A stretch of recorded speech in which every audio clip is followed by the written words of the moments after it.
Amelia, a small-town police officer, never expected a routine beach patrol to turn into a chilling mystery. As she stood before the ancient ship that had washed ashore after 90 years, she felt a shiver down her spine. What she discovered inside was so unsettling that she radioed for backup without hesitation. But before we start, smash the like button and make sure to subscribe if you haven't, and hit that notification bell so that you won't miss any new stories. It had happened on one of her routine patrols. She had been carousing the beach to see any trace of the previous night's activities, as a lot of youth usually roam it at night. However, she had never thought she would see this mechanic beast on the shore. She knew that she had to call for reinforcements. The exterior had been weathered down by the elements. Dispatch, this is Officer Amelia requesting backup at West Beach for unidentified object near the old jetty. Over Amelia said into her radio after pressing down the transmission button. The radio beeped before a familiar voice responded, "Copy that, Amelia. Sending Officer Marcus your way. ETA 5 minutes. Stay safe." The hull looked terrible. The faded nameplate only showed a singular word. The others long faded. Neptune was a good name for a ship named after the god of the sea. In less than 5 minutes, Amelia heard the distant sound of a vehicle grow louder. The beach's gravel entrance crunched under the weight of the tires. Marcus' familiar patrol SUV pulled up.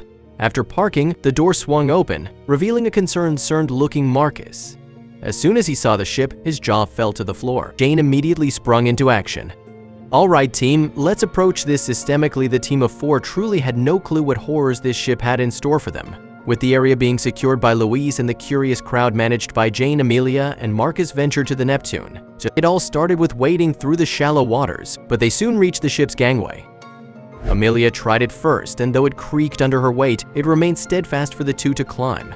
They had almost arrived on the deck when Marcus started to talk. "My great-grandfather died on a ship that was never found. My grandfather never knew his father because of that. When I see this, I just can't help but wonder, if Amelia and Marcus, at that moment, could never have thought what they would eventually find." When they hauled themselves onto the ship's deck, it was a testament to long-lost maritime wonders.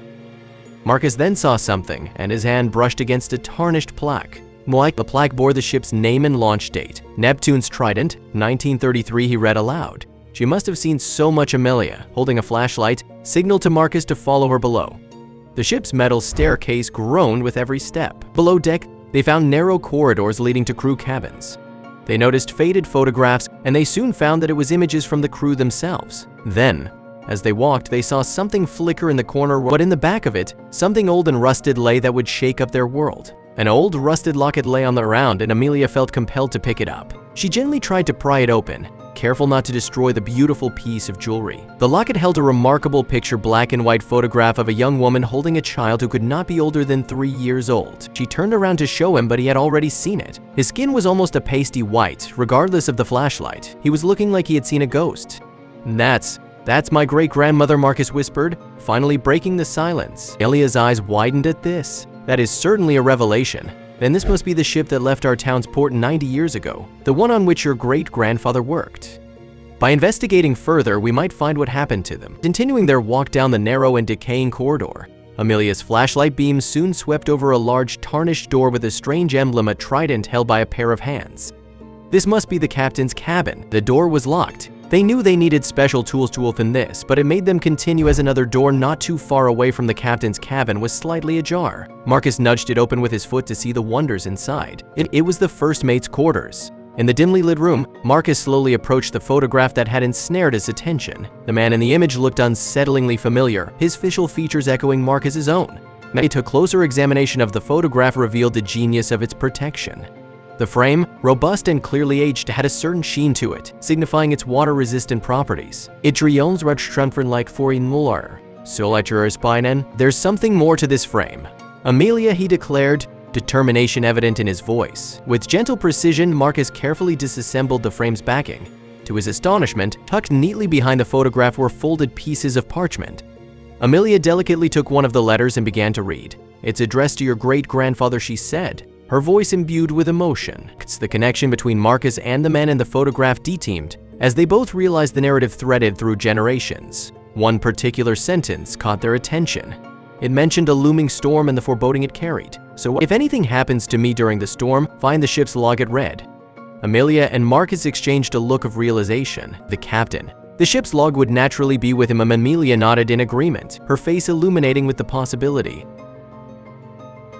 The entrance was sealed shut, barricaded by thick metal and age-old locks. Footsteps echoed, signaling Jane's arrival with reinforcements. They carried an array of tools from metal cutters to crowbars, ready to tackle the barricaded door. Its team began working on the door, but its resilience was surprising. Each attempt to cut or pry it open was met with resistance, indicating its reinforced nature. But determination, when combined with skill and teamwork, can overcome the most obstinate barriers. Mattering with a final grueling push, the door shuddered, groaned, and then gave way. Beyond the door, the cords revealed were more skeletal remains, each portraying a different final moment. Marcus felt a shiver down his spine, the weight of the tragedy making every step heavier. With each skeletal remnant they passed, Amelia and Marcus felt the ship's history pulsate around them. Amid the tragic scene, Marcus's flashlight beam caught a peculiar sight, a metallic safe with ornate markings, its design hinting at importance. Nestled within was the ship's log, its leather cover aged but intact. Marcus carefully lifted it, the culmination of their quest now within his grasp. "We found it," he breathed, a sense of awe and achievement reflecting in his eyes. It says, as they delved deeper into the safe, they uncovered an array of artifacts, jewelry, coins, and ornate objects, each telling its own tale. "These were believed to be lost," Jane remarked, holding an intricately designed pendant. Camelia added, "They aren't just treasures." Below the artifacts, a collection of sealed letters lay, their existence revealing a more intimate side to the ship's history. Reading the letters, Marcus, Amelia, and Jane were transported to the ship's final moments. Each word was charged with emotion, painting a vivid picture of love, hope, and despair. "We cannot escape the storm," one letter read, "but know my love for you is eternal." The depth of the crew's sentiments became clear, revealing not just a tale of tragedy, but also of undying love and acceptance of fate.